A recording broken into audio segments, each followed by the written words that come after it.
Hello everyone, welcome back on my channel.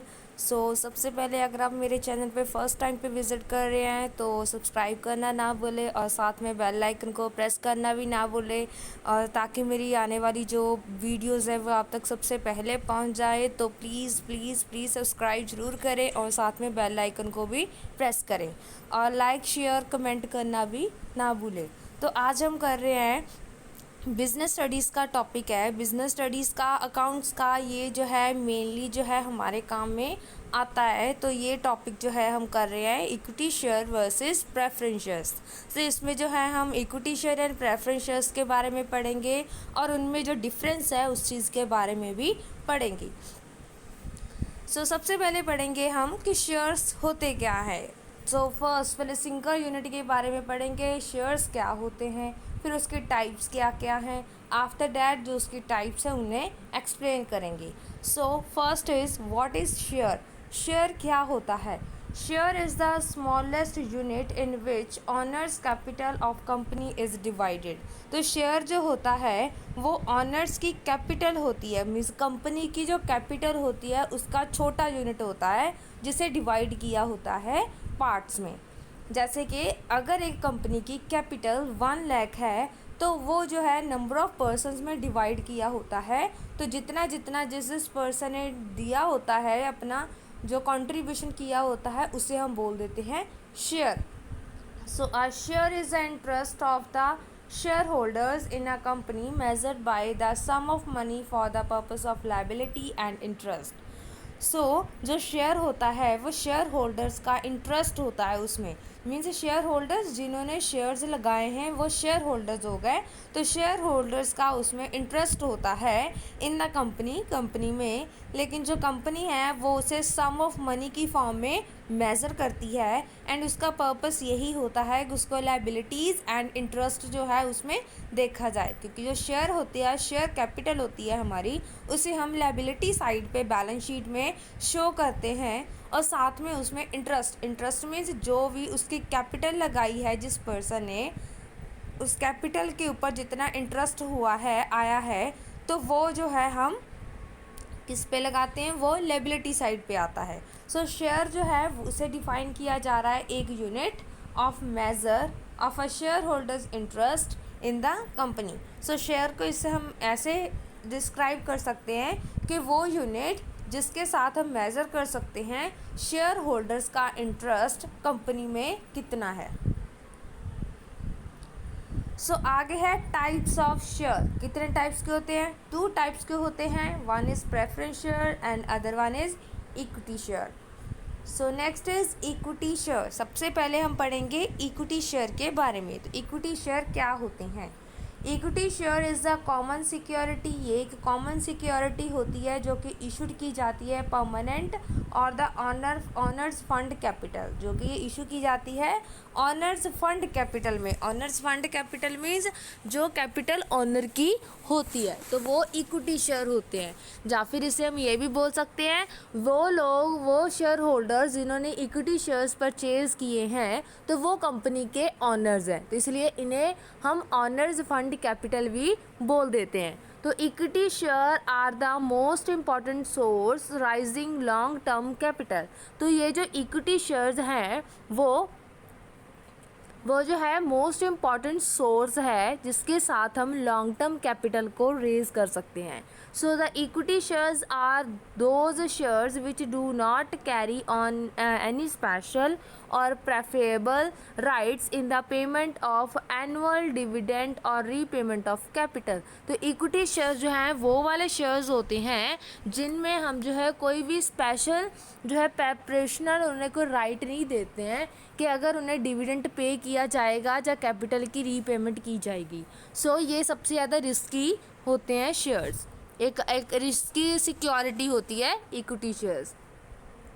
At the time of winding up of company, अगर जो है हम किसी कंपनी को वाइंडिंग अप ख़त्म कर रहे हैं, बंद कर रहे हैं उस कंपनी को, also capital of equity share holders is required only after the claim has been settled. तो जो भी इक्विटी शेयर होल्डर्स होते हैं उन्हें हम इनकी पेमेंट तब ही करते हैं जब बाकी सारे जो शेयर्स हैं, मींस प्रेफरेंस शेयर्स हैं, डिबेंचर होल्डर हैं, एक्सपेंसिव्स हैं, उन सब की पेमेंट करने के बाद जो है हम इसकी पेमेंट करते हैं। तो आफ्टर दैट इसमें हम ये पढ़ेंगे कि जो इसमें अमेंडमेंट हुई थी उसमें क्या बोला गया था। सो इन द ईयर एक अमेंडमेंट की गई थी 2000 में। जो पहले कंपनीज एक्ट बना था वो 1956 में बना था कंपनीज एक्ट, जिसके साथ जो है ये शेयर्स के बारे में पूरी जो है हमें इंफॉर्मेशन जो है वो दी गई शेयर होल्डर्स को। और उसके बाद जो है 1956 के बाद जो है 2000 में जो है इसकी अमेंडमेंट आई, उसमें चेंजेस किए गए। तो उसमें क्या था, companies act permitted companies to issue 2 categories of equity share. So companies ने 2 टाइप्स के इक्विटी शेयर्स को शेयर करना है, मतलब कि सेल करना है, इशू करना है लोगों को। पहला है equity share with equal right. Equity share वो जिनमें जिसका जितना इक्विटी शेयर है कंपनी में उतना ही उसका राइट है। मीन्स के अगर किसी ने ज़्यादा शेयर लगाया है, अगर कोई जो है 2 पार्टनर्स मिलकर जो है एक कंपनी चला रहे हैं, एक का 51% है और एक का 49% है, जो 51% वाला शेयर होल्डर है तो उसे जो है ज़्यादा राइट है, जितना उसका शेयर है उतना ही उसको राइट है उसमें डिसीज़न लेने का। सो आगे है equity share with different rights as the dividend. तो इक्विटी शेयर्स ये भी हैं कि उनके डिफरेंट राइट्स हैं और उन एज द डिविडेंड, जैसे कि उनको डिविडेंड की फॉर्म में उसे पे करना होता है। तो next is features of equity shares. तो इसके क्या क्या फीचर्स हैं। फर्स्टली हम फीचर्स के बारे में पढ़ेंगे कि इक्विटी शेयर में क्या क्या चीज़ें आ जाती हैं, ठीक है। So first feature is primary risk bearer. तो प्राइमरी रिस्क बेयरर का क्या मतलब है, तो जो इक्विटी शेयर्स होल्डर हैं उन्हें जो है प्राइमरी रिस्क बेयरर बोला जाता है कंपनी का, क्योंकि इन केस अगर कंपनी जो है लॉसेस से सफ़र कर रही है देन जो है उसकी इक्विटी शेयर होल्डर्स जो होते हैं कंपनी के वो ही उस सारे लॉस को बेयर करते हैं। मींस जो सारा लॉस है वो उन्हें ही देखना पड़ता है। तो जो ड्यू पेमेंट रहती है गिवन टू द क्रेडिटर्स, जो क्रेडिटर को पेमेंट देनी होती है। क्रेडिटर मीन्स जिनसे हमने उधार पर चीज़ें ली हैं, तो जो हमने उन्हें पेमेंट देनी है वो इक्विटी शेयर होल्डर से देने से, उन्हें शेयर देने से पहले जो है की जाती है। इसका मीनिंग ये है कि ये सबसे ज़्यादा हाई रिस्क वाले जो है ये शेयर होते हैं। तो इसमें क्या होता है, जैसे कि अगर जो है कंपनी लॉस में जा रही है तो जितना भी उसे अगर वाइंडिंग अप कर रहे हैं तो जितना भी उसमें उसे लॉस होने के बाद जो बचता है उसके पास, तो वो क्या करते हैं कंपनी वाले, तो वो जो है जिन को पैसे देने होते हैं, जो एक्सपेंसेस होते हैं, क्रेडिटर्स होते हैं, तो उनको जो है उनके पैसे वापस कर देते हैं। और बाद में जो है चाहे वो अपने खुद के शेयर से ही क्यों ना दे लेकिन उन्हें वापस कर देते हैं। वापस करने के बाद जो है अगर कुछ बचता है तो वो आपस में फिर बांटते हैं, पहले नहीं बांटते हैं। Second point is claim over residual income. तो अगर जो है इक्विटी शेयर होल्डर्स जो हैं वो क्लेम कर रहे हैं left over the income of company only, मतलब जितनी के पेमेंट बची है उनके ऊपर, इनकम के ऊपर, तो they get share in income left after satisfy the claim of all creditors. तो उन्हें जो है उनके क्लेम के ऊपर तब ही पेमेंट मिलती है जब जो है बाकी सारे जो पर्सनस हैं उन्हें आउटसाइडर्स को जो है पेमेंट कर देते हैं। जैसे क्रेडिटर्स हैं, आउटसाइडर्स हैं, प्रेफरेंस शेयर होल्डर्स हैं, डिबेंचर होल्डर हैं, उन्हें पेमेंट करने के बाद जो है ये उसमें जो है पेमेंट कर सकते हैं। बाद में ही उन्हें जो इनकम के ऊपर जो है वो क्लेम कर सकते हैं, उन्हें तभी मिलेगा जब वो बाकी सारे को पेमेंट कर देंगे। So third point is basis for loan. Loan में क्या है, इसकी फीचर क्या है, तो जो इक्विटी शेयर कैपिटल होती है is the base on which loans can be arise. तो वो जो है उस बेस के ऊपर होती है जिसके ऊपर जो है लोन अरेज करना है। तो इक्विटी शेयर के बेस के ऊपर ही हमें लोन मिलता है कि अगर हमारी कंपनी के पास की जो इक्विटी शेयर है वो ज़्यादा है, मतलब जितनी ऑनर्स की कैपिटल है अगर वो ज़्यादा है तो उस हिसाब से हमें लोन जो है वो ज़्यादा मिल जाता है, अगर वो कम है तो लोन कम मिलेगा।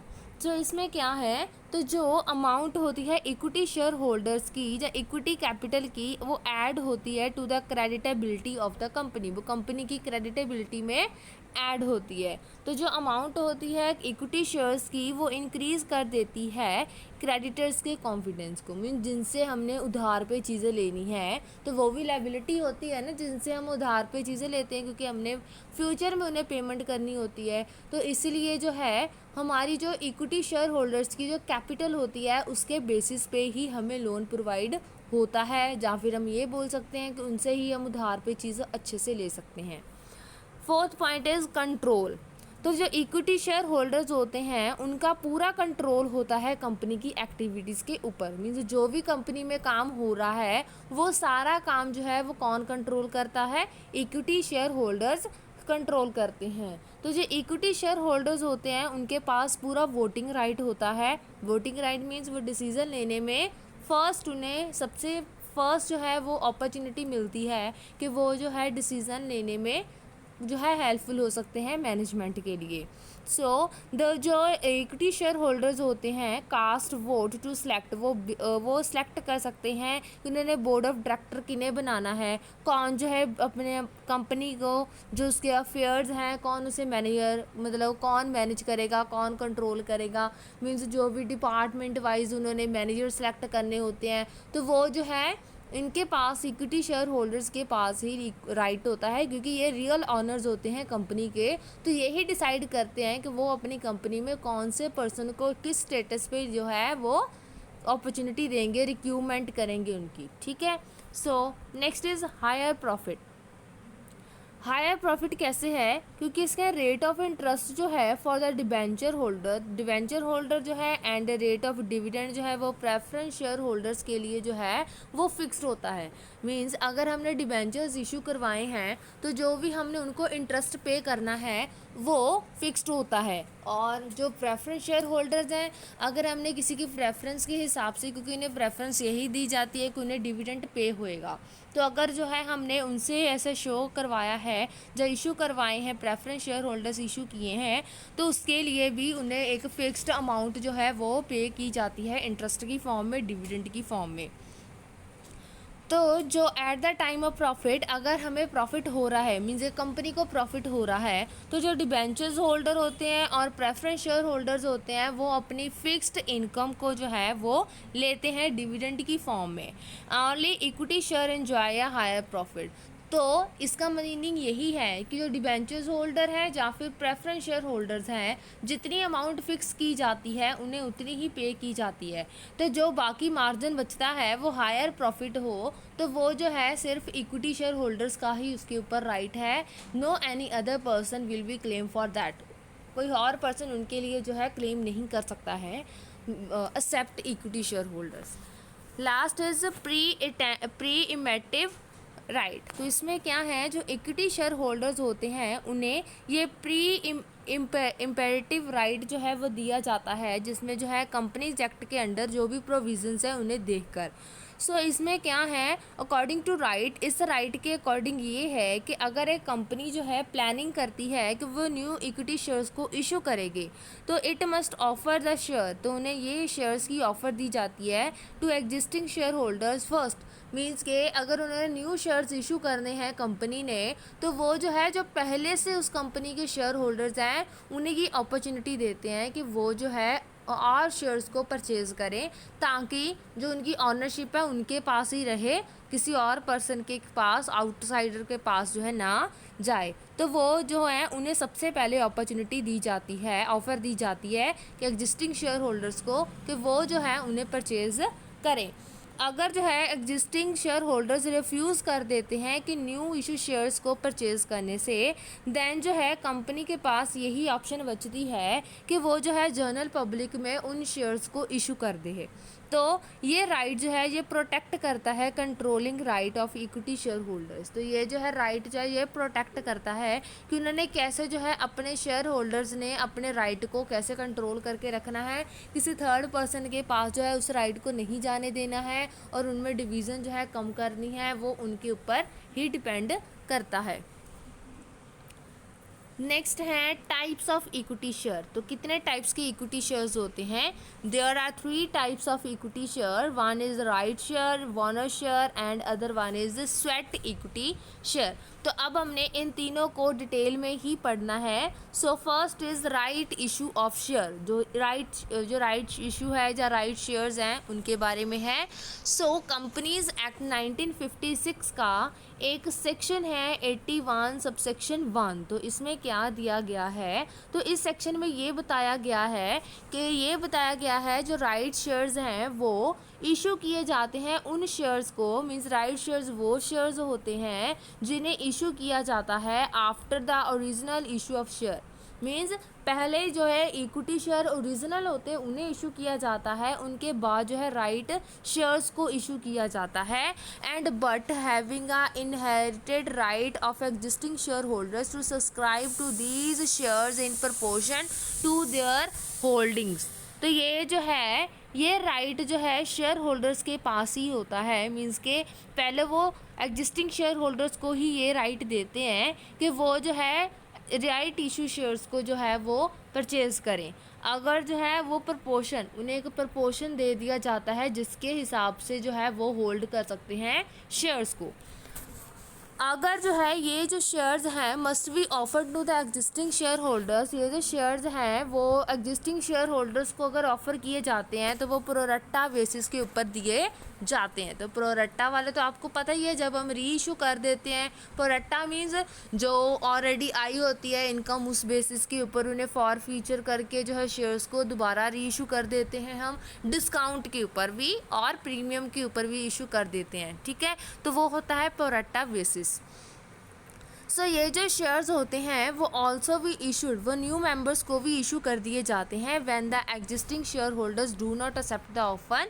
अगर जो है एग्जिस्टिंग पहले जो पुराने शेयर होल्डर्स हैं अगर वो नोटिस जो दिया गया होता है उन्हें 15 दिन का दिया गया होता है, जहाँ उनसे ज़्यादा टाइम दिया होता है, 15 to 30 डेज़ का अगर टाइमिंग दिया होता है, तो अगर उनमें जो है वो ऑफ़र को एक्सेप्ट नहीं करते हैं तो अगर जो है कोई नया मेंबर उसमें एंटर करना चाहता है तो उसको अपॉर्चुनिटी दे दी जाती है। Let me clear once again right issue of shares क्या है। तो ये जो शेयर्स हैं वे जो सेक्शन 81 एंड सब सेक्शन 1 है कंपनीज एक्ट 1956 का, उस हिसाब से जो है राइट शेयर्स वो शेयर्स होते हैं जिन्हें के ओरिजिनल शेयर इशू करने के बाद जो है उसके बाद इन्हें इशू किया जाता है। तो ये जो है राइट होता है एग्जिस्टिंग शेयर होल्डर्स का कि वो जो है इन शेयर्स को सब्सक्राइब करें और जो है एक प्रपोर्शन, एक रेशो में जो है होल्ड कर सकते हैं इन शेयर्स को। और ये वाले जो शेयर्स होते हैं वो एग्जिस्टिंग शेयर होल्डर्स को जो है उन्हें अपॉर्चुनिटी दी जाती है, ऑफ़र दी जाती है इसे लेने में, लेकिन उन्हें प्रोरट्टा बेसिस के ऊपर इन्हें किया जाता है, मतलब मींस के आफ्टर फॉर फ्यूचर करने के बाद जो है इन्हें री इशू किया जाता है इस टाइप के शेयर्स को। और ये जो शेयर्स होते हैं कैन ऑल्सो बी यूज्ड, इन्हें इशू किया जाता है न्यू मेंबर्स को अगर एग्जिस्टिंग शेयर होल्डर जो हैं वो एक्सेप्ट नहीं कर रहे हैं with in the period of 15 days, 15 दिन के टाइम पीरियड में अगर वो इन्हें एक्सेप्ट नहीं कर रहे हैं या फिर इनसे ज़्यादा टाइम का दे दिया जाता है, टाइम उन्हें पीरियड दे दिया जाता है, अगर वो इनमें एक्सेप्ट नहीं कर पा रहे हैं देन जो है उन्हें ये ऑफ़र दे दी जाती है कि न्यू मेंबर जो हैं वो ऐड हो सकते हैं राइट इशू के साथ। Next is bonus share. Bonus share है, जैसे नाम से क्लियर हो रहा है, एक बोनस की तरह होते हैं ये शेयर्स। बोनस मीन्स इसमें एक इंसेंटिव की फॉर्म में आ जाता है। तो बोनस शेयर्स जो हैं वो शेयर्स होते हैं जिन्हें डिस्ट्रीब्यूट किया जाता है by the company to its current share holders, जो उनके इस टाइम पे जो करंट मीन्स जितने प्रेजेंट शेयर होल्डर्स हैं उनकी कंपनी में, as a fully paid up free of charge. Means में बोनस का मतलब ये है कि उनसे कोई भी पैसे चार्ज नहीं किए जाते हैं, कोई पेड अप कैपिटल नहीं मांगी जाती है उनसे, कॉल्ड अप कैपिटल कुछ नहीं मांगी जाती है। ओनली जो है जो उनके पास ऑलरेडी जितने शेयर्स हैं उस हिसाब से उन्हें जो फुली जो है पे कर दिए जाते हैं शेयर्स फ्री ऑफ कॉस्ट, बिना किसी कॉस्ट के। सो इसमें फर्स्ट वाला पॉइंट तो ये है। सेकंड क्या है, to capitalize a part of companies retained earning. तो ये हम इसे भी बोल सकते हैं, अगर कंपनीज की कोई रिटेन प्रॉफिट्स हैं, अर्निंग्स हैं जो पहले से की हुई हैं, जैसे आप मेरी प्रीवियस जो है वीडियो में जो है देख सकते हैं, उसमें मैंने डिटेल में बताया है कि रिटेन अर्निंग्स क्या होते हैं। सो रिटेन अर्निंग्स जो है वो कंपनी के अगर कोई रिटेन अर्निंग्स हमने सेव करके रखे हुए हैं तो उन्हें कैपिटलाइज करने में, उन्हें कैपिटल की फॉर्म में लाने में जो है हम बोनस शेयर्स को इशू कर सकते हैं। आगे है for conversion of this share premium account. तो इसे हम शेयर प्रीमियम अकाउंट से भी कन्वर्ट करके हम इक्विटी शेयर में ला सकते हैं। So next is distribution of treasury shares. तो इसे हम डिस्ट्रीब्यूट कर सकते हैं एक ट्रेजरी शेयर की फॉर्म में, मीन्स स्मॉल अमाउंट में। आगे है an issue of bonus share is refer to as an bonus share issue. तो जो भी शेयर्स को हम बोनस शेयर इशू बोल देते हैं तो उन्हें मीन्स अगर हमने कोई शेयर्स को इशू किया है बोनस के ऊपर तो उन्हें हम यही रेफ़र करते हैं कि वो बोनस शेयर इशू है। Next is sweat equity shares. Sweat equity shares क्या होते हैं, तो ये टर्म जो है स्वेट इक्विटी रेफर्स कर रही है कि एक पर्सन है या फिर कंपनीज की जो कंट्रीब्यूशन है, एक पर्सन की या फिर कंपनी की कंट्रीब्यूशन जो है अपने बिजनेस वेंचर के लिए और अदर प्रोजेक्ट्स के लिए, उसके बारे में ये इशू जो है जो शेयर्स होते हैं। तो जो sweat equity is a generally not monetary, तो ये मॉनेटरी की फॉर्म में नहीं होते हैं generally, and in most cases, ज़्यादातर जो केसेस हैं वो come in the form of physical labour, जो हम फिजिकल लेबर की फॉर्म में भी कर सकते हैं, मेंटल एफर्ट्स मीन्स उनकी स्किल्स के बेसिस के ऊपर भी कर सकते हैं, टाइम के बेसिस के ऊपर भी कर सकते हैं। तो जो स्वेट इक्विटी होते हैं वो कॉमनली फाउंड किए जाते हैं रियल स्टेट में, मीन्स रियल फॉर्म में होते हैं, not in liquid form. And the construction industry होती है उसमें भी देखा जा सकता है, एज वेल एज अगर कोई कोऑपरेटिव वर्ल्ड है, स्पेशली अगर हम कोई से कोऑपरेटिव वर्ल्ड में मीन्स इस वर्ल्ड में अगर हम कोई नया सेटअप कर रहे हैं, स्टार्टअप कर रहे हैं, तो उसमें भी हम स्वेट इक्विटी शेयर्स को लगा सकते हैं। नेक्स्ट आर द एडवांटेजेस और मेरिट्स ऑफ इक्विटी शेयर्स। तो इसकी क्या क्या एडवांटेजेस हैं। First is permanent capital. Permanent capital में क्या आएगा, तो जो इक्विटी शेयर होल्डर्स होते हैं तो वो प्रोवाइड करते हैं, उन्हें परमानेंट फंड प्रोवाइड किया जाता है कंपनी को। मीन्स जो इक्विटी शेयर होल्डर होते हैं वो परमानेंटली अपने जो पैसे हैं, कैपिटल लगा रहे हैं कंपनी में, तो वो परमानेंट फंड की फॉर्म में होता है। तो there is no fixed commitment, तो उन्हें कोई भी रिटर्न में फिक्स्ड कमिटमेंट नहीं होती है कि मनी उन्हें वापस रिटर्न में आएगी या फिक्स्ड रेट ऑफ डिविडेंड उन्हें मिलेगा। Next is no charge on fixed assets. तो इसमें क्या है, जो for issue of equity share, अगर इक्विटी शेयर्स इशू किए हैं तो जो एक कंपनी है not required to mortgage its assets, तो उन्हें ये राइट नहीं होता है कि वो एसेट्स के ऊपर जो है, अपनी एसेट्स के ऊपर जो है मॉर्टगेज करे। मॉर्टगेज होता है कि उन्हें सिक्योरिटी की फॉर्म में रख कर जो है उन पे लोन इशू कर पाएँ, तो मॉर्टगेज का यूज़ नहीं कर सकते हैं। The asset remain free for borrow loan, तो उनके लिए जो एसिड्स हैं वो फ्री होती हैं कि वो जो है बोरो कर सकते हैं, लोन ले सकते हैं। आगे है हाई क्रेडिट स्टैंडिंग। तो अमाउंट जो होती है इक्विटी शेयर्स की इन अ कैपिटल स्ट्रक्चर, अगर कैपिटल स्ट्रक्चर तैयार किया जा रहा है तो उसमें जो है इक्विटी शेयर्स की जो अमाउंट है वो डिटरमाइन कर दी जाती है उसकी कंपनी की वर्थीनेस को, क्रेडिट वर्थीनेस को उसे डिटरमाइन करती है। इसका मीनिंग ये है कि जो इक्विटी शेयर्स की अमाउंट होती है, शेयर जो कैपिटल वो लगाते हैं इक्विटी शेयर होल्डर्स कंपनी में, तो वो कंपनी में जो कैपिटल लगाते हैं उसके साथ कैपिटल स्ट्रक्चर बनता है।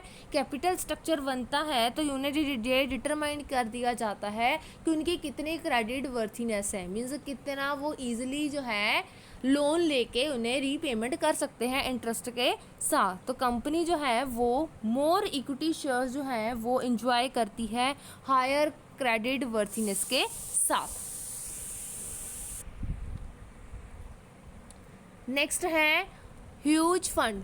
ह्यूज फंड में क्या है, so why issuing of equity shares, अगर जो है इक्विटी शेयर्स को हम इशू कर रहे हैं तो कंपनी जो है वो रेज़ करती है huge amount of fund, means ज़्यादा से ज़्यादा फंड रेज़ करना चाहती है, because the denomination of equity share is very small, क्योंकि जो है इक्विटी शेयर्स की जो डिनोमिनेशन होती है वो बहुत ज़्यादा छोटी छोटी होती है। तो पीपल जो है from all the income group, सभी ग्रुप के जो इनकम वाले मेंबर्स होते हैं, पीपल जो होते हैं, वो इक्विटी शेयर कैपिटल को इन्वेस्ट करने में ज़्यादा इंटरेस्टेड हो जाते हैं। सो जो कंपनी होती है वो मोबिलाइज करती है ह्यूज फंड्स को फ्रॉम इन्वेस्टर्स से belonging to different income group, ताकि उन्हें अलग अलग ग्रुप से इनकम हो सके। ठीक है, so next are the disadvantages and demerits of the equity shares. First is the risk of fluctuating return. Fluctuating means जो कि टाइम टू टाइम जो है वो फ्लैक्चुएट करते रहते हैं, चेंज होते रहते हैं। तो इक्विटी शेयर होल्डर्स जो होते हैं वो सिंक करते हैं, स्विम करते हैं विद द कंपनी के साथ। तो अगर जो है एडवर्टाइजिंग इक्विटी शेयर होते हैं, मीन्स एक एडवर्टाइजमेंट के ज़रिए अगर वो इक्विटी शेयर होल्डर जो है वो इशू किए जाते हैं तो हैव टू सफ़र लॉस, तो वो लॉस से भी सफ़र कर सकते हैं। एंड गेट नो रिटर्न और वेरी लो रिटर्न, तो उस हिसाब से, क्योंकि जो एडवर्टाइजमेंट बेसिस के ऊपर होते हैं कि उनके ऊपर इंटरेस्ट नहीं होता हमारा कि वो जो है किस हिसाब से जो है पेमेंट करेंगे लोग, तो उसमें क्या होता है कि अगर ये लॉस वेयर भी कर सकते हैं और रिटर्न में हमें लो रिटर्न भी हो सकती है एंड ज़ीरो रिटर्न भी हो सकती है। Next is inflexibility, means can not be return.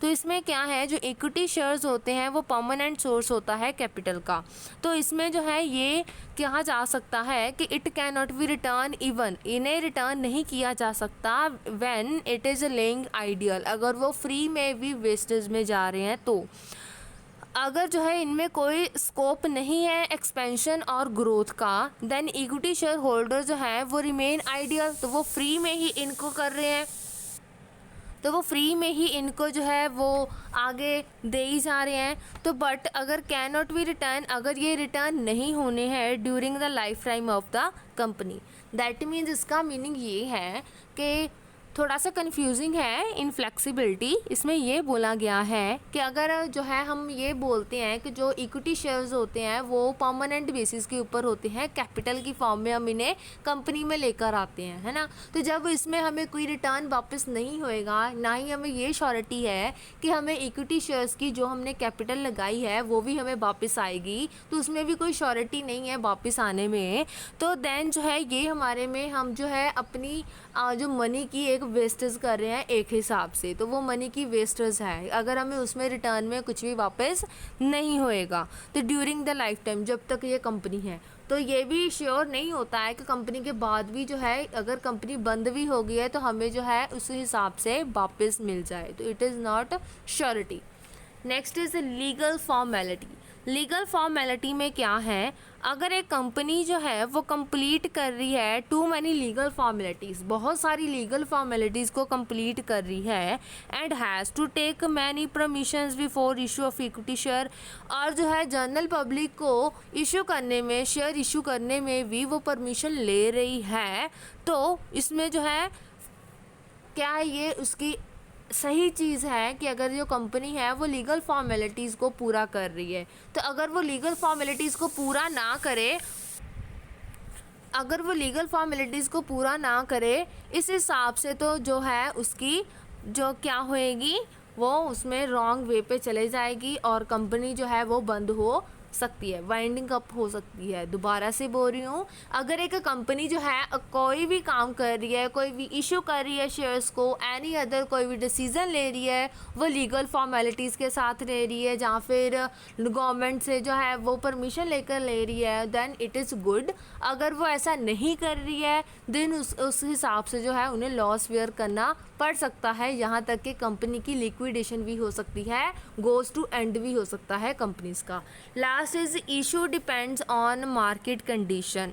तो जो इशू है इक्विटी शेयर कैपिटल की, वो डिपेंड करती है मार्केट की कंडीशंस के ऊपर। तो जो इक्विटी शेयर्स होते हैं वो रिस्की सिक्योरिटीज़ होती हैं, जिस हिसाब से जो है डिमांडेड की जाती है वूम पीरियड में ओनली। इनकी ज़्यादातर डिमांड वूम पीरियड में होती है। वूम पीरियड वो पीरियड होता है जब बहुत ज़्यादा इन्फ्लेशन आ जाती है मार्केट में। तो ड्यूरिंग रिसेशन टाइम, अगर recession time means down market चले जाती है, डिफ्लेशन हो जाता है, तो लोग जो है इक्विटी शेयर्स में इन्वेस्ट करने में हेजिटेट करते हैं। हेजिटेट होता है कि अगर वो लॉस में जाना शुरू हो जाती है, तो इसलिए उन्हें जिसमें प्रॉब्लम होती है कि अगर हम जो है इसमें मार्केट कंडीशन के ऊपर डिपेंड होकर अगर वो करते हैं तो उनमें उसमें प्रॉफिट होता है, कि अगर वो वूम पीरियड में कर रहे हैं तो उनके जो लॉसेस नहीं होएंगे, प्रॉफिट होएगा। अगर वो रिसेशन पीरियड में कर रहे हैं तो ये इसलिए हेजिटेट होते हैं बिकॉज उन्हें लॉस भी वेयर करना पड़ सकता है। नेक्स्ट है प्रेफरेंस शेयर्स। प्रेफरेंस शेयर्स क्या होते हैं? प्रेफरेंस शेयर्स जो होते हैं, प्रेफरेंस शेयर्स जो होते हैं उन्हें हम प्रेफर्ड शेयर्स भी बोल सकते हैं।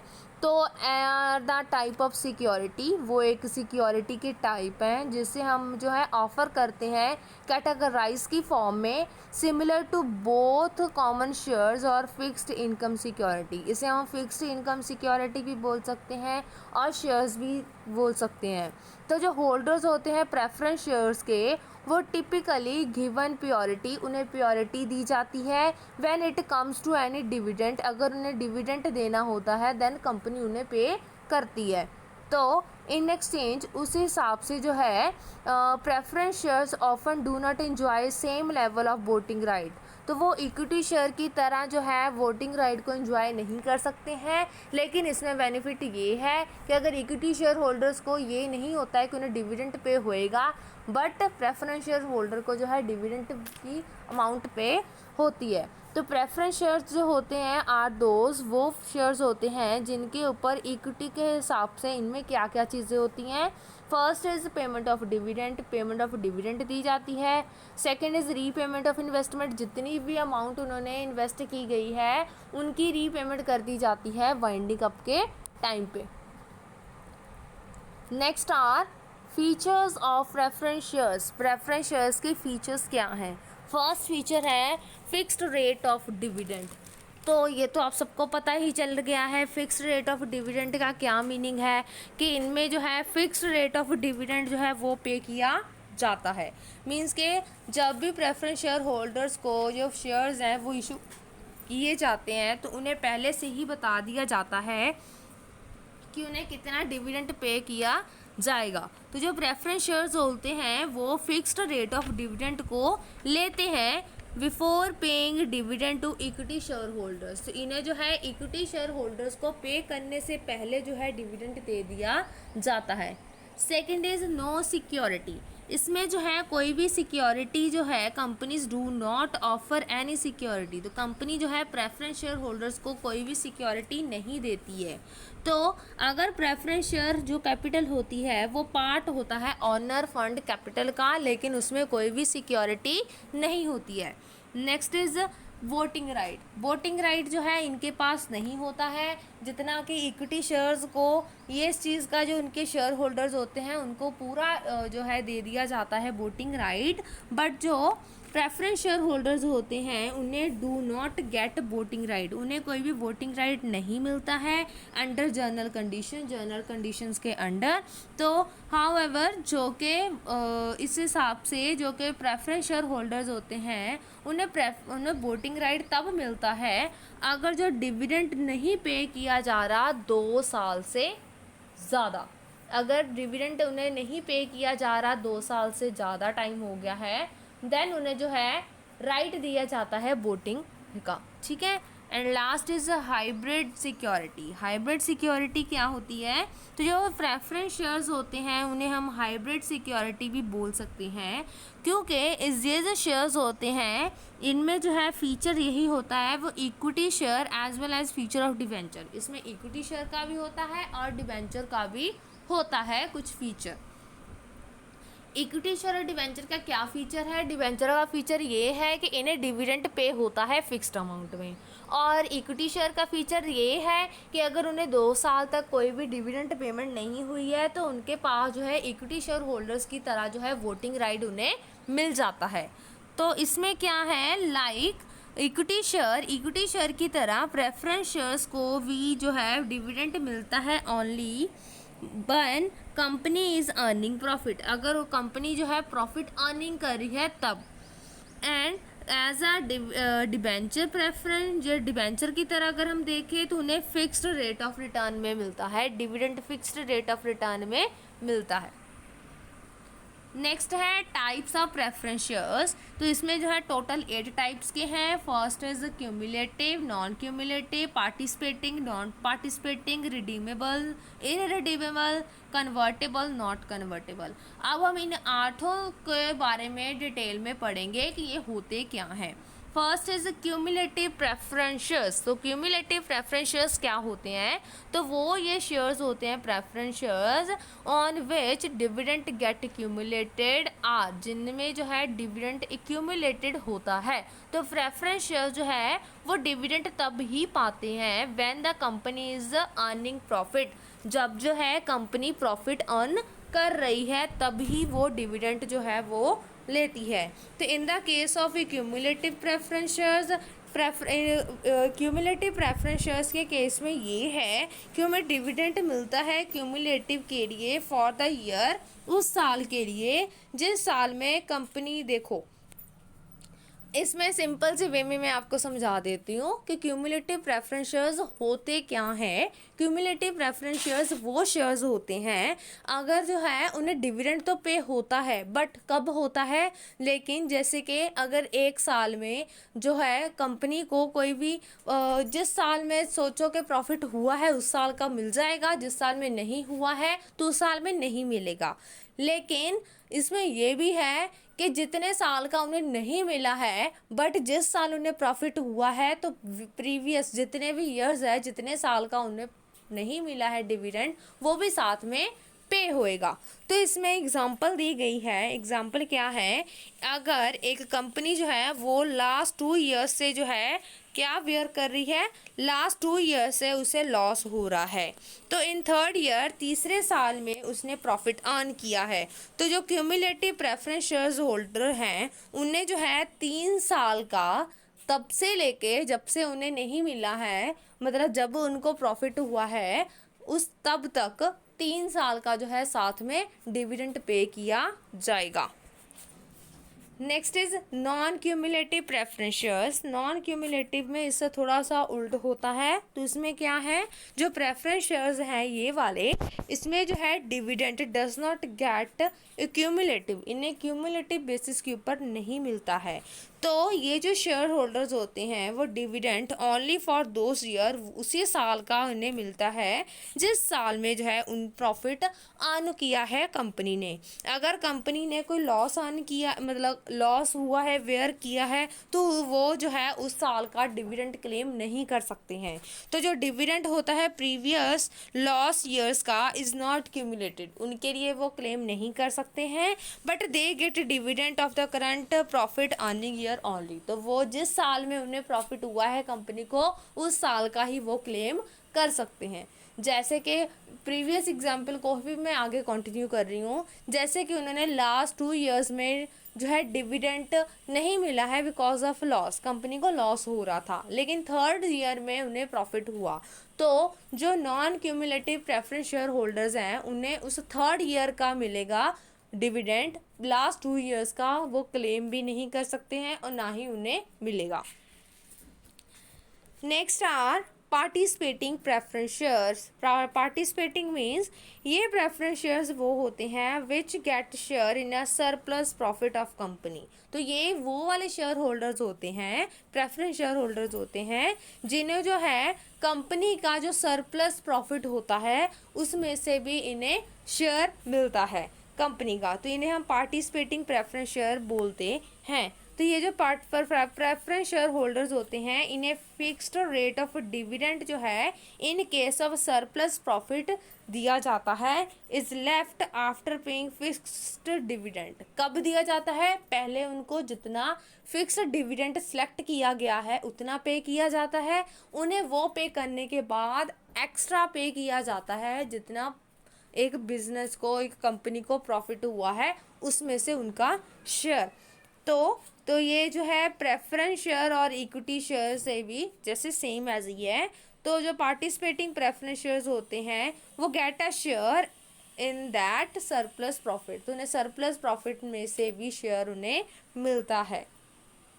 Next is non participating preference shares. Non participating preference shares क्या है? तो preference shares which get a fixed rate of dividend, जिन्हें जो है फिक्स्ड रेट ऑफ डिविडेंड दे दिया जाता है नॉन पार्टिसिपेटिंग प्रेफरेंस शेयर्स को। So these shares do not get any share, तो ये जो है कोई भी ये जो है कुछ भी ऐसा नहीं ले सकते हैं जैसे कि उन्हें स्पेशल के दे दिया जाता है। Means the shares do not get any share in surplus profit left, means उन्हें जो है इसमें सेम वही चीज़ है, ओनली उन्हें डिविडेंड ही पे किया जाता है जितना उनके लिए फिक्स्ड किया गया है, उसके अलावा कोई भी सरप्लस के बेसिस के ऊपर उन्हें कुछ नहीं दिया जाता। तो नॉन पार्टिसिपेटिंग को, ठीक है, सो ओनली इनमें जो है फिक्स्ड रेट ऑफ डिविडेंड ही पे किया जाता है। Next is redeemable preference shares. तो रिडीमेबल प्रेफरेंस शेयर्स क्या होते हैं? रिडीमेबल मीन्स के जिनमें पेड बैक होता है।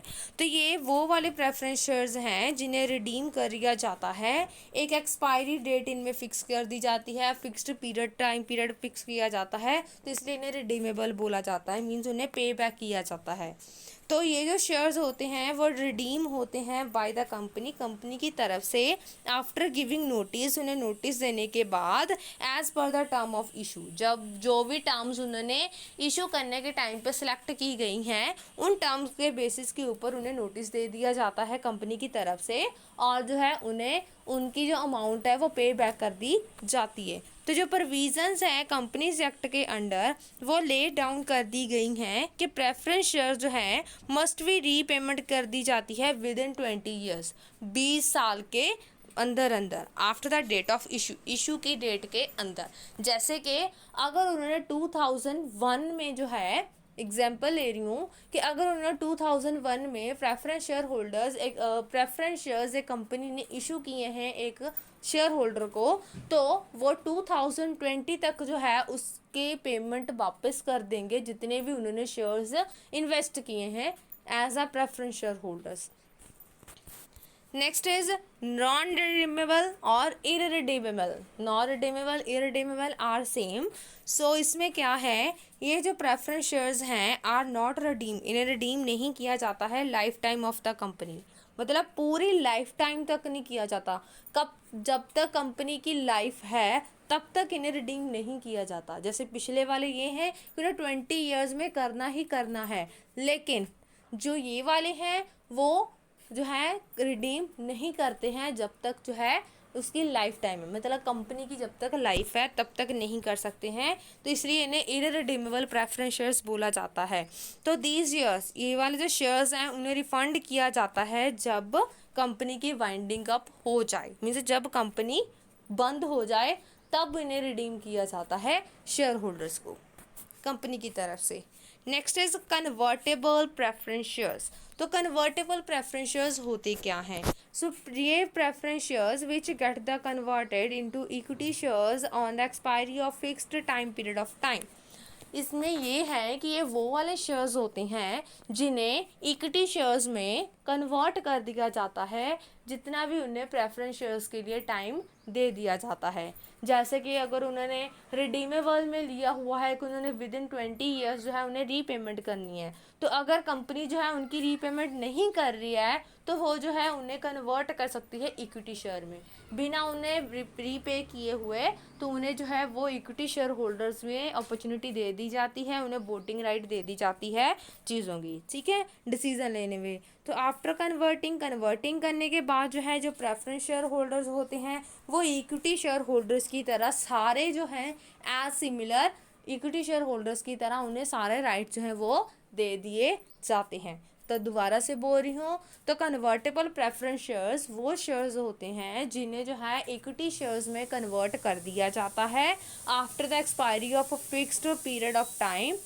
फिक्स्ड पीरियड ऑफ टाइम में कन्वर्ट होने के बाद, जैसे कि जब उस शेयर्स की टाइम पीरियड ख़त्म हो जाता है उसके बाद जो है उन्हें एक्सपायरी डेट दे दी जाती है। तो डेट एक्सपायरी होने के बाद जो है कंपनी जो है वो इक्विटी शेयर में उन्हें कन्वर्ट कर देती है। तो जब जो है उन्हें कन्वर्ट कर दिया जाता है, कन्वर्ट करने के बाद जो है प्रेफरेंस शेयर्स जो होते हैं उन्हें इक्विटी शेयर होल्डर्स की तरह सारे राइट्स जो हैं वो दे दिए जाते हैं। नेक्स्ट है convertible preference shares, non convertible preference shares. तो ये कौन से हैं? ये वो वाले प्रेफरेंस शेयर्स हैं जिन्हें कोई भी इक्विटी शेयर्स में कन्वर्ट नहीं किया जाता है एंड इसलिए इन्हें हम नॉन कन्वर्टेबल प्रेफरेंस शेयर्स बोलते हैं। लेकिन ये वाले जो शेयर्स होते हैं वो remain as preference shares only, इन्हें एक प्रेफरेंस शेयर्स की तरह ही देखा जाता है only through out the life time of the company की लाइफ टाइम तक। Next are the advantages of preference shares holder. So first advantage है helps to collect a large amount of funds. इसमें क्या है कि जो प्रेफरेंस शेयर्स होते हैं उनमें जो है फर्स्ट पॉइंट में helps to collect large amount of funds. इसमें जो है ये चीज़ है कि जो प्रेफरेंस शेयर्स होते हैं वो हेल्प करते हैं कि ह्यूज अमाउंट ऑफ जो है फंड की उन्हें कलेक्ट किया जाए। बिकॉज जो इन्वेस्टर्स होते हैं कॉजिव इन्वेस्टर्स मीन्स जो कि इस चीज़ में इन्वेस्ट करने में डरते हैं कि इनमें इन्वेस्ट करने से उन्हें कोई प्रॉब्लम होएगी, तो उनमें जो है ये बेनिफिट मिल जाता है इन चीज़ों से। सो इसमें क्या है कि अगर इन्वेस्टर जो हैं वो इन्वेस्ट कर रहे हैं या फिर कोई फाइनेंशियल इंस्टीट्यूशंस हैं वो उन्हें प्रेफर कर रहा है कि इन्वेस्ट करे प्रेफरेंस शेयर्स में कंपनी के, तो सिंपल सी चीज़ है जो, इसलिए ये इसका एडवांटेज है कि जो प्रेफरेंस शेयर्स हैं वो हेल्प करते हैं कि वो कलेक्ट करें ह्यूज अमाउंट ऑफ फंड कि जो इन्वेस्टर जो हैं ज़्यादा रिस्की फॉर्म में जो लगाने से डरते हैं कि उनके पैसे जो हैं वो लॉस में ना चले जाएं, तो उनके लिए ये बेनिफिट है कि वो प्रेफरेंस शेयर्स में इन्वेस्ट कर सकते हैं फिनेंशियल इंस्टीट्यूशंस के जो है एडवाइजरी के साथ, जब फिनेंशियल इंस्टीट्यूशन में इन्वेस्ट कर सकते हैं। तो जो प्रेफरेंस शेयर्स होते हैं वो पब्लिक को ज़्यादा अट्रैक्ट करते हैं क्योंकि उन्हें रिटर्न में एक फिक्स्ड रेट मिलता है डिविडेंड का। Second is no fixed liability. जो डिविडेंड होता है वो प्रेफरेंस शेयर होल्डर्स को पे किया जाता है, ओनली तब ही पे किया जाता है जब कंपनी जो है वो अर्निंग करना स्टार्ट कर देती है प्रॉफिट्स को। तो ड्यूरिंग लॉस पीरियड, अगर लॉस पीरियड है तो इनमें कोई फिक्स्ड लायबिलिटी नहीं है कि डिविडेंड को कितना पे किया जाएगा, एज इन अगर वो लोन ले रहे हैं या फिर बोरो कर रहे हैं, तो इसमें कोई फिक्स्ड नहीं किया जाता कि अगर उन्हें लॉस हो रहा है तो वो बोरो कर रहे हैं या लोन ले रहे हैं तो उस हिसाब से उन्हें कितना पे किया जाएगा। ओनली तभी पे किया जाता है जब जो है उन्हें प्रॉफिट होता है कंपनी में। Third is no interference. No interference क्यों है? क्योंकि जो प्रेफरेंस शेयर होल्डर्स होते हैं do not carry any voting right, उन्हें कोई वोटिंग राइट्स नहीं दिए जाते हैं। तो जो प्रेजेंस होती है प्रेफरेंस शेयर्स की वो does not diffuse the control of equity share holders. तो इक्विटी शेयर होल्डर्स को वो डिफ्यूज नहीं करती है, तो उनमें कोई प्रॉब्लम नहीं क्रिएट करती है। तो विद प्रेफरेंस शेयर्स के साथ जो है कैपिटल स्ट्रक्चर तो बनता है, तो इक्विटी शेयर होल्डर जो हैं वो exclusive control over the company, तो उनका जो है पूरा कंट्रोल रहता है अपनी कंपनी के ऊपर। नो चार्ज ऑन एसिड, इसमें जो है एसिड्स के ऊपर कोई चार्ज नहीं किया जाता। जो प्रेफरेंस शेयर्स हैं वो सिक्योरिटी नहीं, मतलब not issue against any security, उन्हें किसी भी सिक्योरिटी के अगेंस्ट कुछ भी नहीं इशू किया जाता। तो जो एसिड्स होते हैं कंपनी के वो रिमेन फ्री, वो फ्री होते हैं to be offer as a security, means उनका कोई राइट ही नहीं होता है बिजनेस की, जो एसिड्स वगैरह हैं उनमें किसी चीज़ का राइट नहीं होता है। तो इस चीज़ में वो जो है फ्रीली जो है लोन वगैरह एडवांस उसमें करवा सकते हैं बिना किसी इंटरफेरेंस के।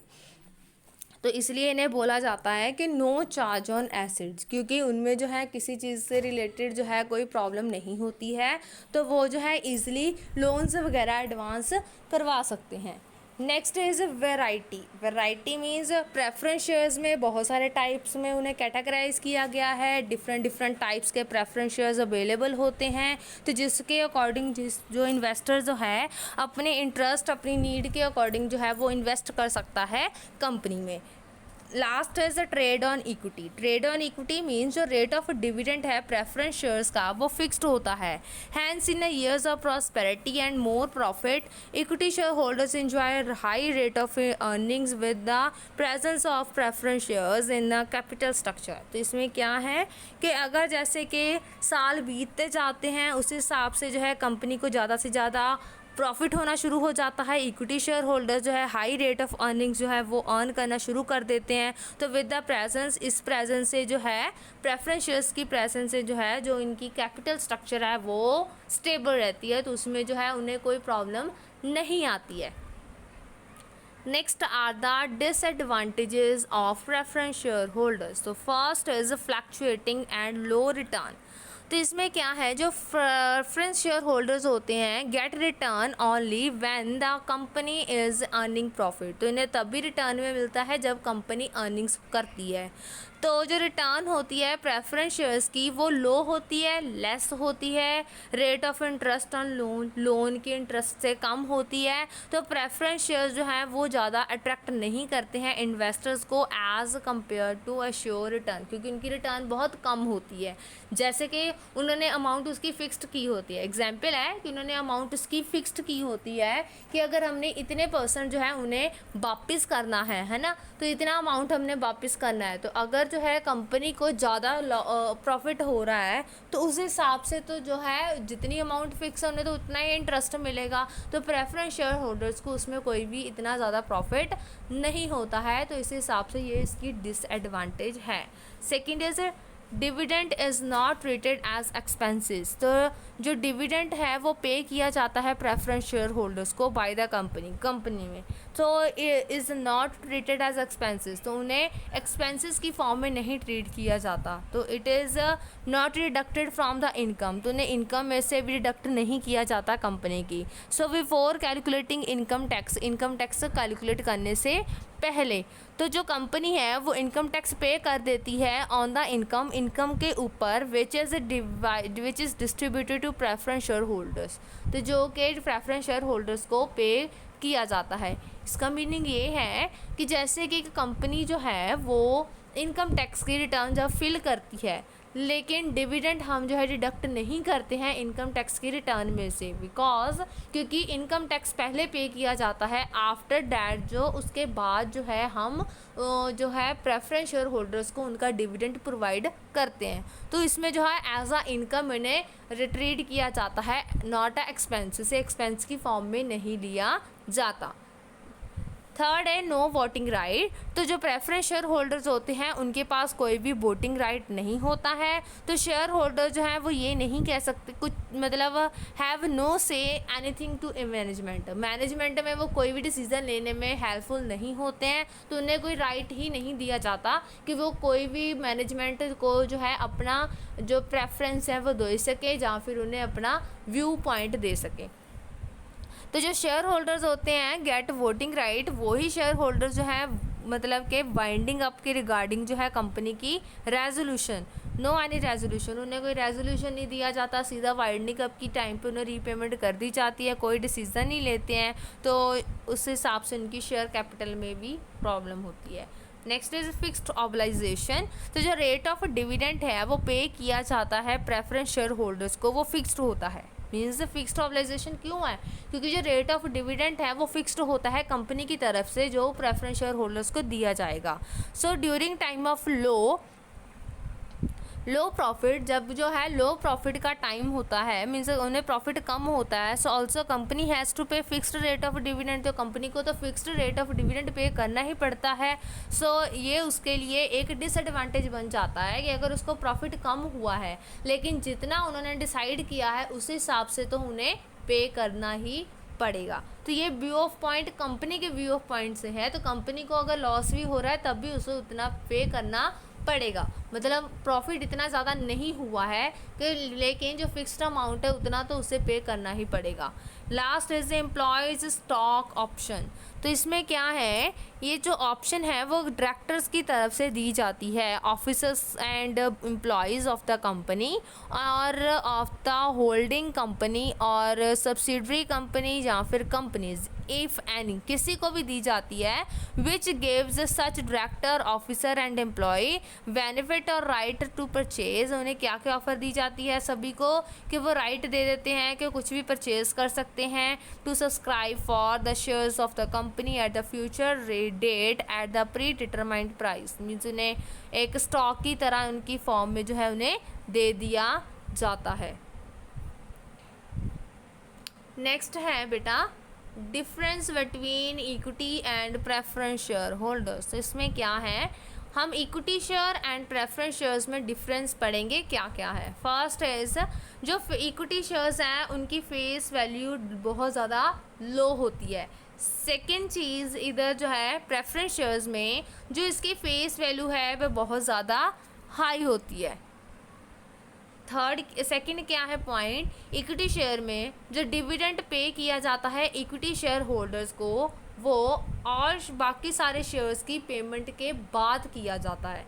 तो जो प्रेफरेंस शेयर्स हैं उन्हें फिक्स्ड रेट ऑफ डिविडेंड मिलता है लेकिन इक्विटी शेयर होल्डर से पहले मिलता है।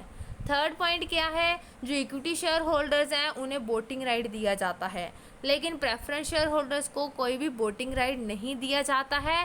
हाँ, अगर उन्होंने कोई डिविडेंड नहीं पे किया है विद इन 2 ईयर्स, देन जो है उन्हें उस हिसाब से जो है वोटिंग राइट मिलता है।